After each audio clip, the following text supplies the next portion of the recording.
So today I want to talk to you about the difference between profit and cash flow and how it is possible to be profitable 1 month and see that you've made quite a good profit on paper, but still look in your bank account and go, shit, where's all the money gone? Well, it could be sitting in suppliers, could be sitting in progress payments, could be sitting in stock, or you just might need to do a few key things that could make a significant difference to improve your cash flow, because cash flow is like oxygen for the lifeblood of your building company. And today I'm going to show you 17 key tips that you can improve and use tomorrow to start improving your cash flow. So we're concerned when I say cash flow, we're talking about how much money actually physically moves in and out of your bank account in a certain period. And for this month, or for this time period, we'll talk about 1 month. It's not profit. Now, if you're looking to make more profit, have a look at our top 27 tips to make an extra $500 to $1,000 per job per week on our membership website. So this is assuming that you are making at least a 20% GP or how to go about improving the cash that flows through your business so that you can sleep better, have greater confidence that you know what you need to do to improve your company and get greater clarity. So let's crack into the top tips. All right, so cash flow tip number 1 is to actually have a cash flow forecast. So if it's visible, like this one, you can actually see what the differences are and you can know where the gaps are going to be. You can forecast your impact if you, for example, get a bigger deposit, you improve your invoicing, so you're invoicing either weekly or fortnightly, and you can also see when you can hire your next person.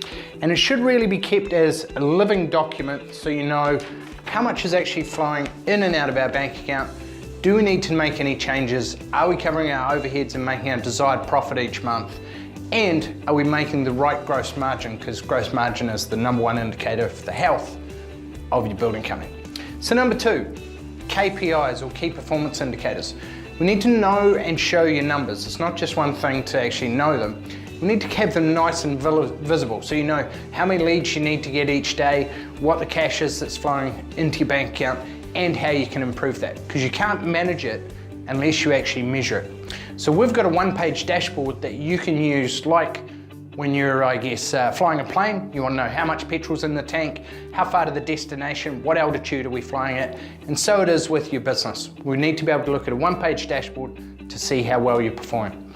Number 3, next key thing is to look towards charge up or fixed price contracts. So if you can change from charge up to doing fixed price contracts, makes it much easier to control the payments and the expectations.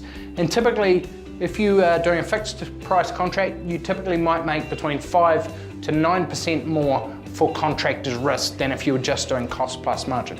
All right, and tip number 4, you might want to look at improving your payment schedule and relating it to your milestones. So you might go and/or milestone. So date or time and/or milestone. So let's say it's raining, for example, and you can't get a particular stage completed, getting the slab down. You may still have to pay the merchant on the 20th coming up. Now, if you can change your invoicing and your billing in the contract to and/or date, then you can invoice the client either fortnightly or weekly, regardless of whether you've actually achieved that milestone or not. And of course, you want to make up that time so you still stay on schedule. Next key one, streamline your invoicing so you and your office can invoice regularly to get cash in quickly.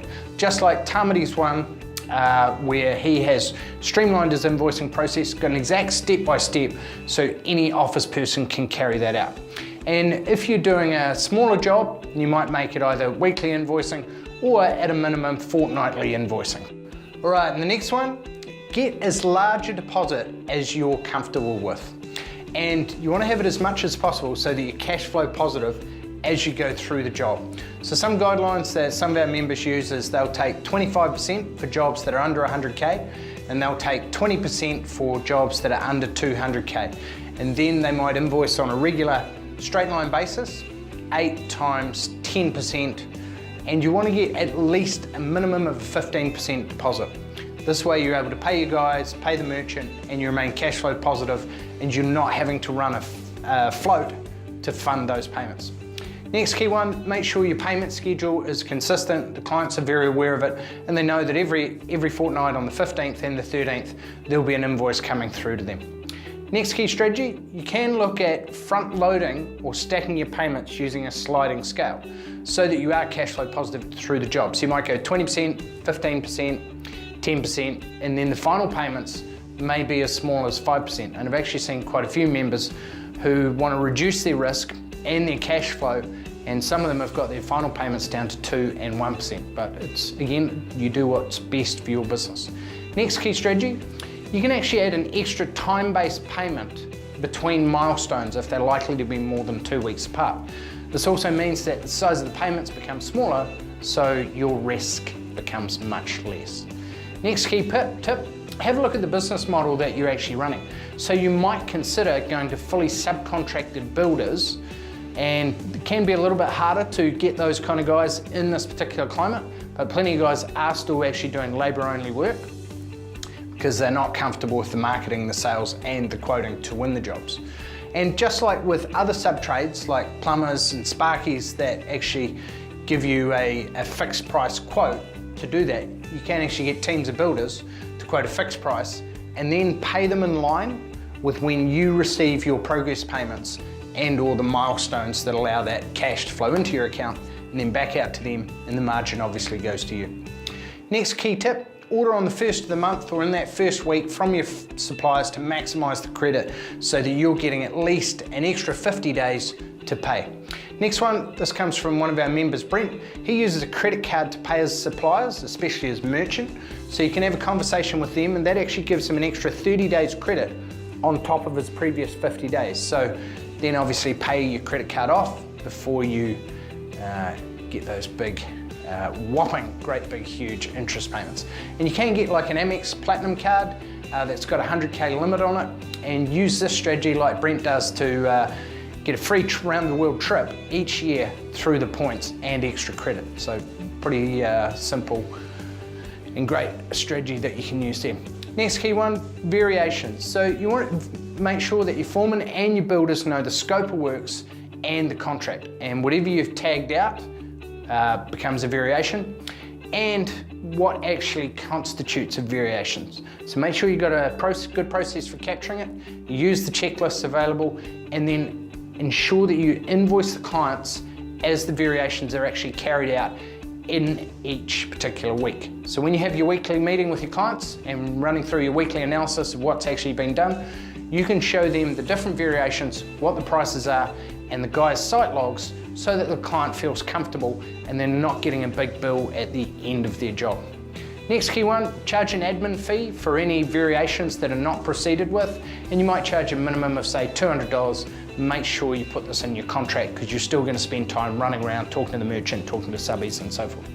Next key one, don't allow retentions, and be aware of if you are or do have any jobs on, or you've got a contract that does allow retentions, like for example commercial or the Institute of Architects contract. Make sure you're very careful and you know the implications of that onto your cash flow forecast.